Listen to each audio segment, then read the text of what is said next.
Hello, and welcome to the Street Crime UK YouTube channel.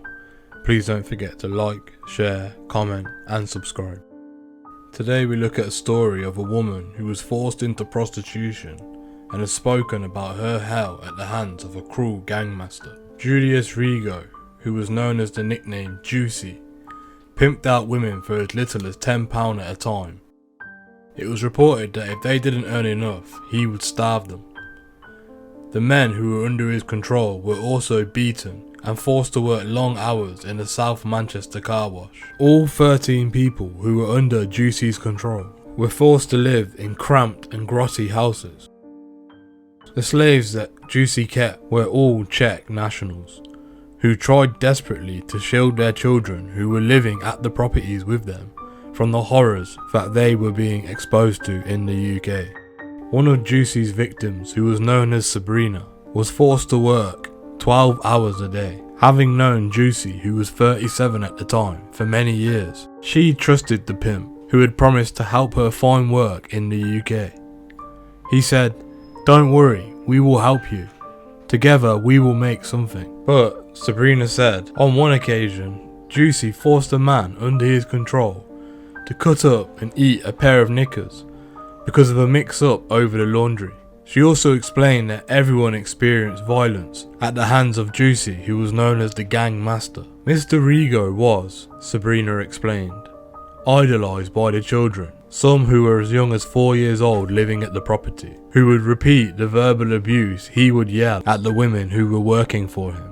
Sabrina's misery at Rigo's hands only came to an end when she was picked up by immigration officers whilst working at the car wash. Having taken part in a sham marriage, she spent 3 months at Yarl's Wood Immigration Detention Centre, where she eventually spoke to a solicitor who recognised her as a victim of modern slavery.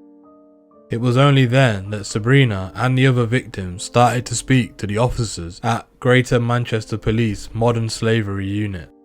Mr. Rigo, whose nickname was Juicy, was jailed for 18 years by a panel of judges in the Czech Republic for human rights trafficking, rape, blackmail and threats to kill, along with bigamy. But without the evidence of Sabrina and the other slaves in the UK, he might never have been caught. He didn't say sorry, Sabrina says. How can these people not say sorry? Animals can never change. Mr. Rigo's wife, Darina Rigova, was also jailed. She was handed a 9-year sentence for human trafficking on her part in a 2-year scheme. Mr. Rigo's accomplice, Karal Adam, was convicted also of human trafficking and was jailed for 6 years. Julius's brother, Joseph Rigo, who was 33, was handed an 18-month prison sentence for blackmail, which has been suspended for 2 years. The case was one of the biggest modern slavery prosecutions in Greater Manchester's police history. Sabrina's hell at the hands of Mr. Rigo and his gang started back in 2014 when she moved to Manchester from Newcastle with her husband. She knew Mr. Rigo, who called himself Juicy, who was a Slovakian from the northern Bohemian coal mining region of Most. All 13 of Mr. Rigo's victims came from that area. All had either been homeless or were living in hostels, or were struggling for money in their own home country. Mr. Rigo told Sabrina, who believed that he was a good man, that he would help her find work in Manchester. He quickly found work for Sabrina's husband at a local car wash, but he was forced to hand over all his earnings to Juicy. Sabrina, meanwhile, was forced to work from 5 PM until 5 AM as a prostitute. She would be dropped off to the Crowcoff Park to start work. If she didn't earn at least £500 each night, she would face Mr. Rigo's vicious temper. When I first started living here, Sabrina explains, he would be nice and give me help. I needed money to send back home. Mr. Rigo would say, "Don't worry, I'll give you some money." But I never made even 1 penny from him. This all happened for 2.5 years. I knew him from when he was young. In my country, he was a good man, really. In England, he started to take drugs and started spending way too much time at the bookies on the machines. He turned into an absolute animal. He was so nasty and horrible. He would get aggressive and not talk nice to people. When Sabrina first started working sex work for Mr. Rigo, he would tell her, "That's your choice." But she soon found herself working every day from 5 PM till 5 AM the following day. Sex was sold cheaply, as much as £10 for oral sex or £250 for the whole night. Whilst working as a sex worker, Sabrina faced both physical and verbal abuse at the hands of punters, who on one occasion had even tied her up. "Juicy didn't care if I was safe," Sabrina explained. "If I didn't make £500 a day, he would not give me food or money. He would be so angry. He made me so scared of him. Any extra money she made, she would have to hide, desperate to keep it from Juicy." But soon Mr. Rigo became suspicious and began searching her every day after work. On one occasion, Sabrina explained that she was dropped off to the West Midlands home of Miss Sokozeva. Miss Sokozeva was herself a sex worker and had been controlling a ring of prostitutes. For what she did to Sabrina, she was handed a 2-year prison sentence, which was suspended for 3 years. While Sabrina was with Miss Sokozeva, she spent 3 weeks in Warsaw being pimped out, as Miss Sokozeva was herself a sex worker. She had her own expertise and had set Sabrina up on the website Adult Work. Miss Sokozeva is said to have made around £5,000 through her involvement in Mr. Rigo's scheme. Police believe that Julius Rigo and his wife, Miss Rigova, made around £500,000 through their criminal exploits, which works out to around 15.9 million in their 2.5-year ordeal. Sabrina was living with 15 other people in a grotty 3-bed terrace house on Hobart Street in Gorton. When she was there, she became close friends with a young woman who Mr. Rigo had tricked coming to Manchester with her boyfriend and 2 young children. The teenager had no previous experience of sex work and had only just turned 18 when she arrived in the UK and was put to work. She was a friend, Sabrina described. "I was a bit motherly to her." Sabrina would also try her best to shield children living at the property from the horrors of the situation. "So many times they came to me and spoke to me like an auntie."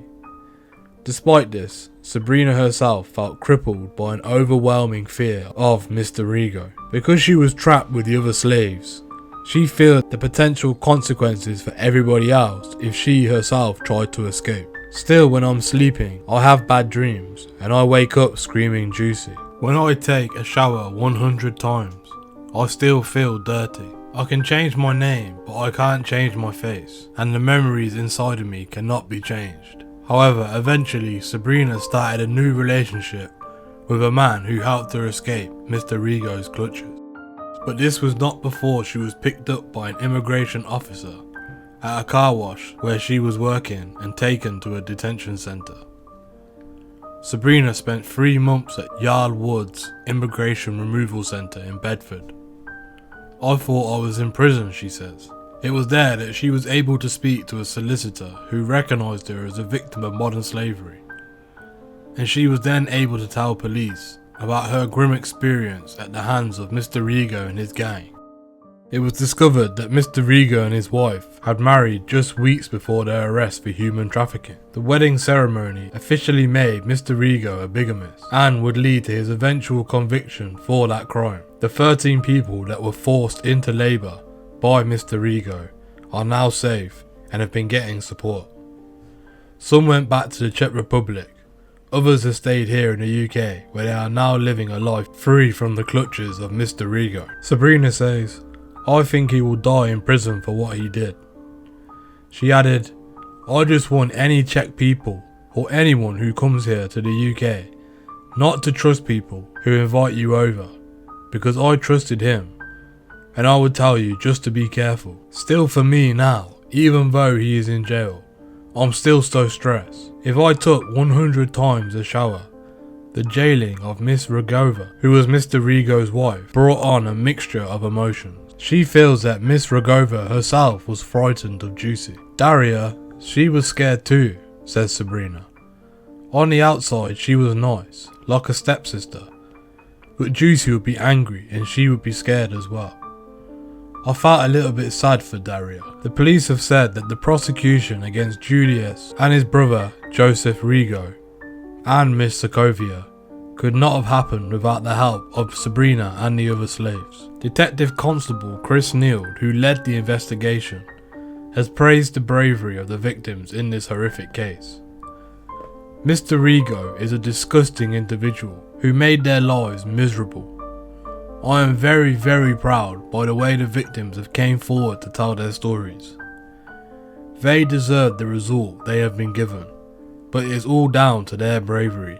Detective Neil added, I hope this sends a clear message that we will not stand for modern slavery in Greater Manchester, and our officers are absolutely committed to making sure that people who subject others to this horrific treatment are brought to justice.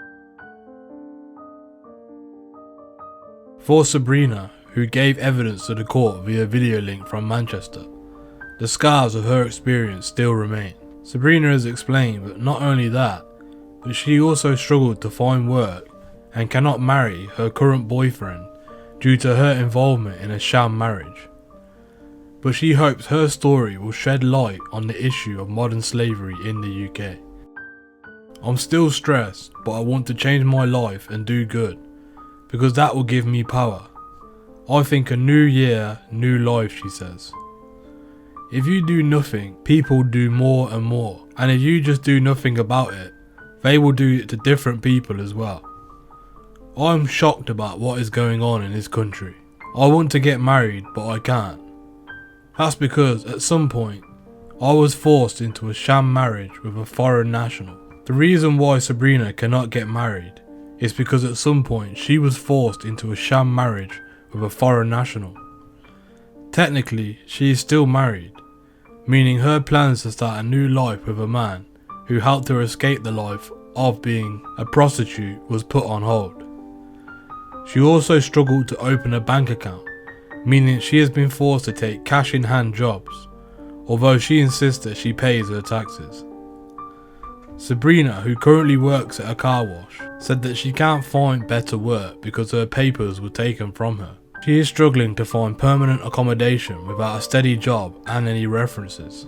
So what is modern slavery? Modern slavery involves the movement or recruitment of people using threats, deception, or other means for the purpose of exploitation. Sadly, it is not an issue which is confined to history or an issue that only exists in certain countries. It is a global problem and it's still happening right now.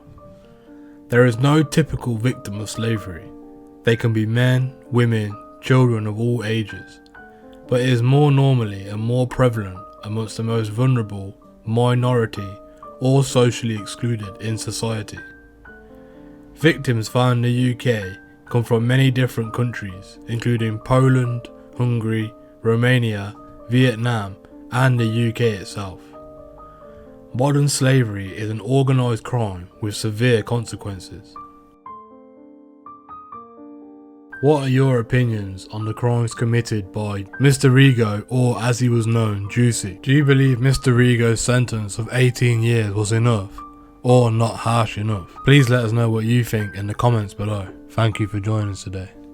If you enjoyed this content, please don't forget to like and share, and if you're new to the channel and you enjoy Street Crime UK content, please don't forget to hit that subscribe button and press the bell so you can join us on the next video. Thank you for joining us, and until next time, stay safe.